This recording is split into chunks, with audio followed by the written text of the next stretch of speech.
Hi everyone, welcome back to HardReset.Info channel. Today I will show you how to change stash item sorting order in Delta Force.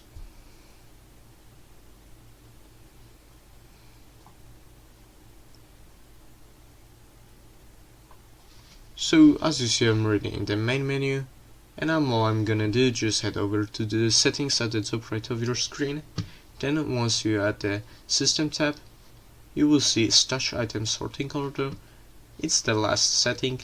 All you need to do is just press it with the left click, and you should change that by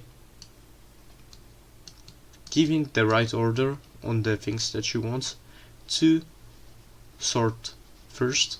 And that's basically it for the video, guys. I hope you guys enjoyed. Leave a like and subscribe, and see you guys in the next one.